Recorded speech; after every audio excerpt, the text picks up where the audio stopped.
してる。ハードコア楽しい。どうもトマトです。はい、第3弾です。今回が最終回ですね。メロディーとコネタやりましたんで、最後は音作りっていうちょっとテクニックところを紹介していこうと思います。お願いします。はい、第3回というわけでやっていきましょう。リードと、ベースとキック、まとめて説明します。じゃあまずは今回も聴いてもらいましょう。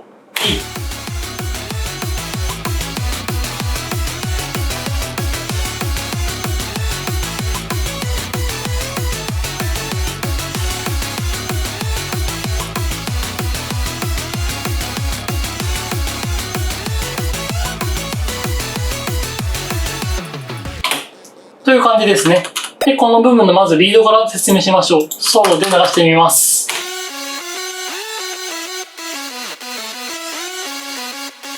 っていう感じですね。で、これ、2種類音が鳴ってまして、まず1種類目がこちら。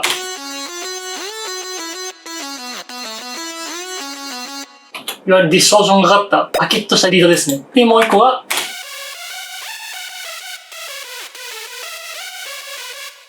いわゆるスパソって言われるような厚みを持たせる感じのリードになってます。で、人によってレイヤーする数っていろいろ変わると思うんですけども、それぞれにメリットとデメリットがあると思うんですよ。それこそレイヤー数が少ないと音がはっきりしやすいし、ミックスもしやすいけども、迫力ない音になりがちなことが多いです。逆にレイヤー数を増やすと音に厚みが生まれたり、複雑な響きになったりもするんですけども、ミックスしなかったり、音がごちゃっとしちゃってぼやけたりしがちです。で、どっちを取るかという場合に僕は大抵レイヤー数をあまり重ねない方を選ぶことが多いですね。そこら辺はその人が聴いてきたジャンルにもよるのかなとは思います。じゃあ、2種類説明していきます。まずは、ディストーションがかった方ですね。これ、オーインスフィア2ですね。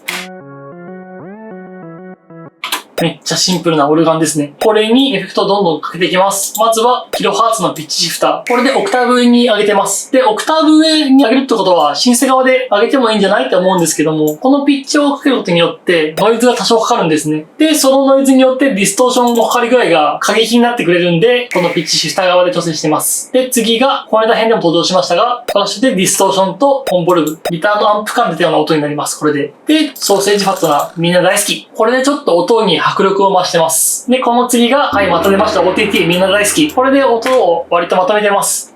最後に、ダイナミック EQ ですね。これで低域をがっつり切った後に、ミッドとハイを調整してます。これがメインの音。で、サブの音が、スーパーソー、スパソですね。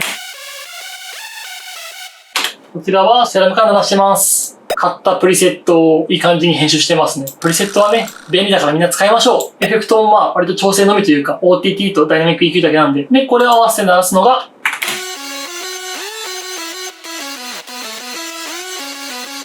って感じです。はい、じゃあ次、ベースいきます。ベースをですね、3つレイヤーしてますね。順々に聴いていきましょう。まずは、これがメインとなる部分ですね。で、次が、これサブベースです。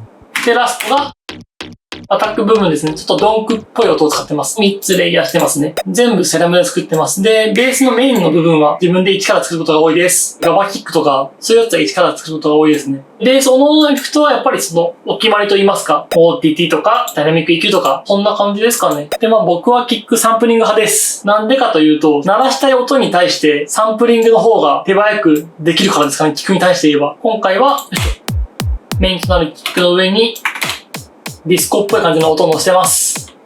この MO オートアラインっていうメルダのエフェクトですね。干渉し合った音を直してくれる便利ツールです。これをかけてやると、キック音とかをレイヤーした場合に音の抜きが良くなるんでやってます。という感じのものが合わさって完成したものを聴いてもらいましょう。